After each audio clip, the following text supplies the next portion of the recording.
Welcome to Daily English Avenue. Last week, a man named Farid sent me a message. He said, "I have worked in my office for 2 years.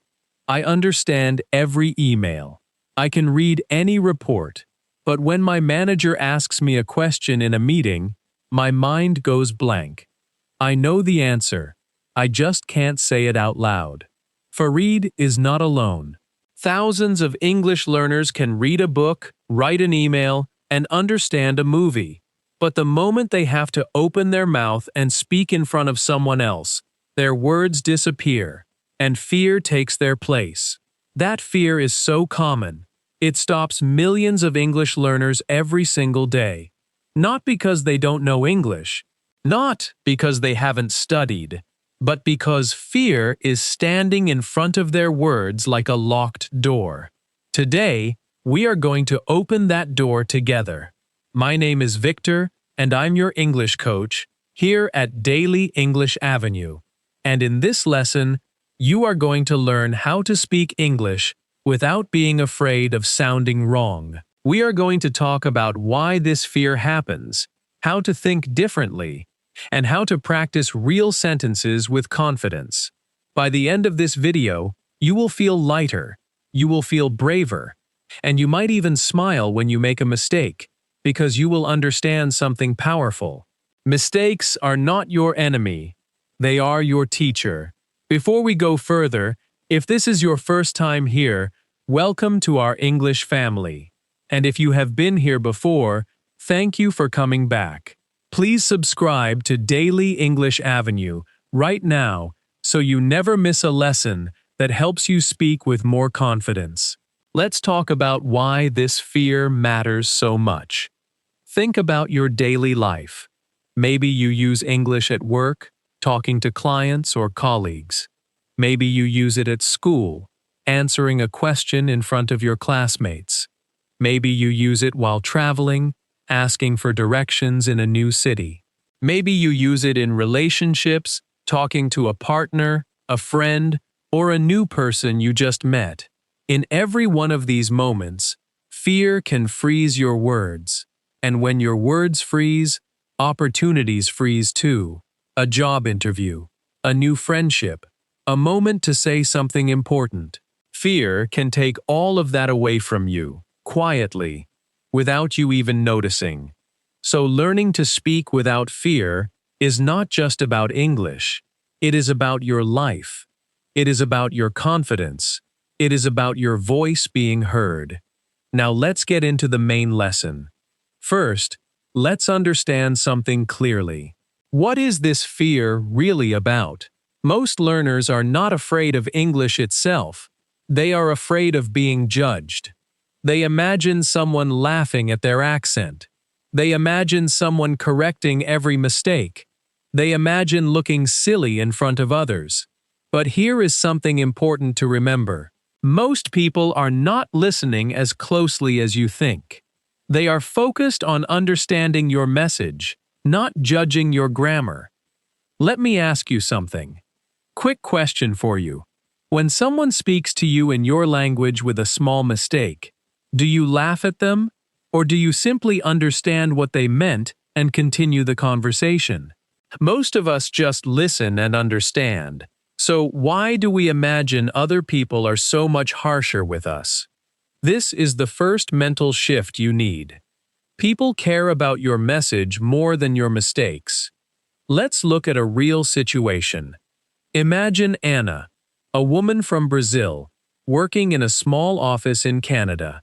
One day, her manager asked her a question in a meeting.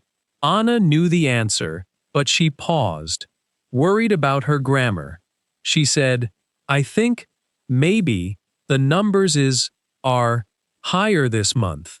Her voice was shaking, but her manager simply nodded and said, "Great, thanks for that update." No one laughed. No one corrected her.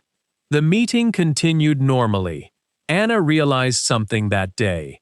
Her fear was much bigger in her mind than in reality. This happens to almost every English learner. The fear inside your head is louder than the reaction from the real world. Now here is a quick pop quiz for you. True or false? Native speakers make grammar mistakes too. Think about it for a moment. The answer is true. Even native speakers say things like, "Me and him went to the store," or mix up their words when they are talking fast.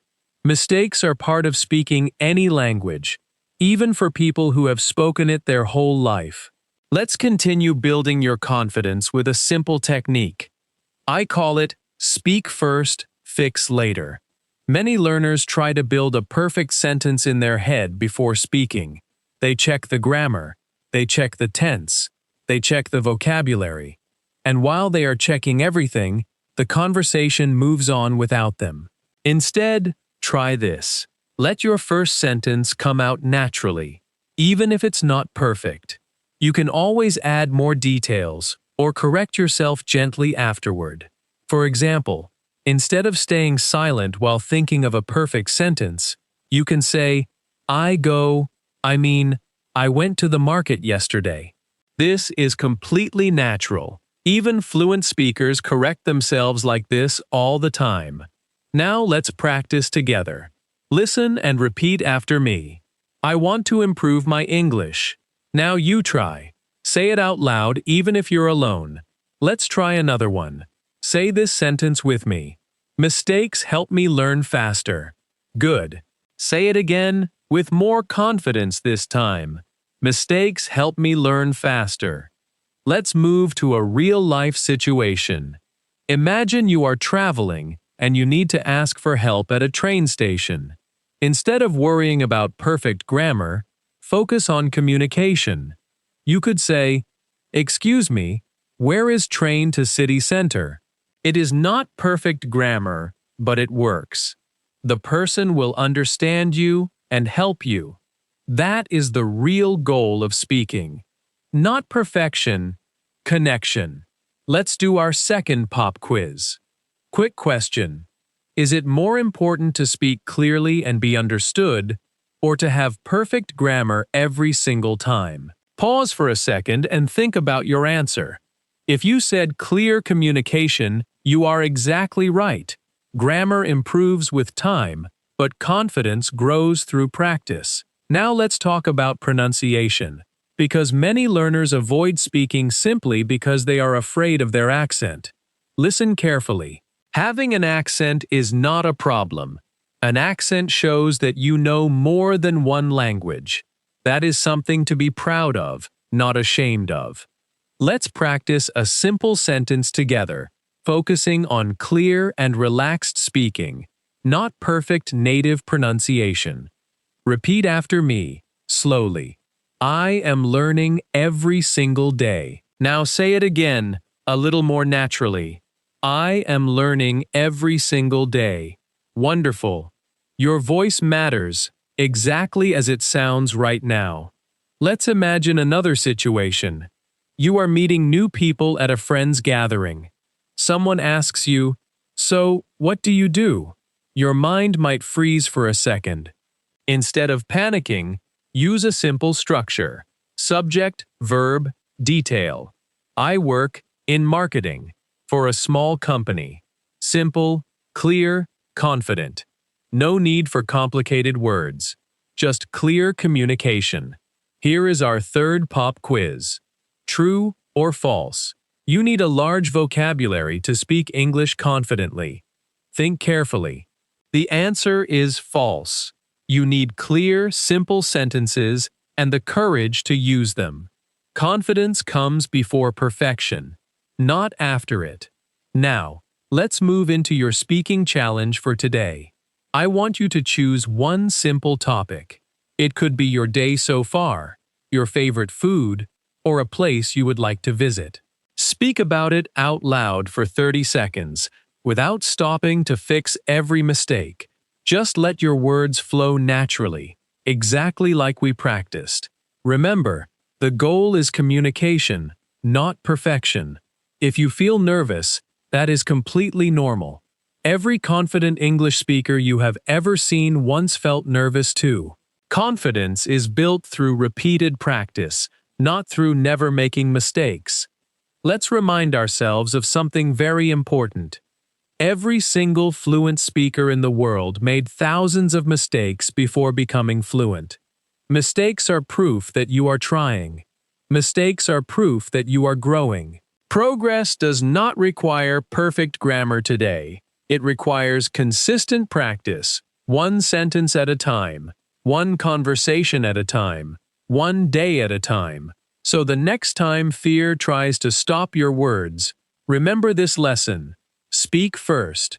Fix later. Focus on your message, not your mistakes. Your voice deserves to be heard, exactly as it is today. Thank you so much for learning with me today at Daily English Avenue. I am proud of you for staying until the end of this lesson, because that means you are serious about improving your English and your confidence. Before you go, please subscribe to Daily English Avenue and turn on notifications so you never miss a new lesson designed to help you speak English with more confidence and less fear. Come back tomorrow for your next English lesson, and remember, every big improvement starts with one small, brave sentence. See you in the next lesson.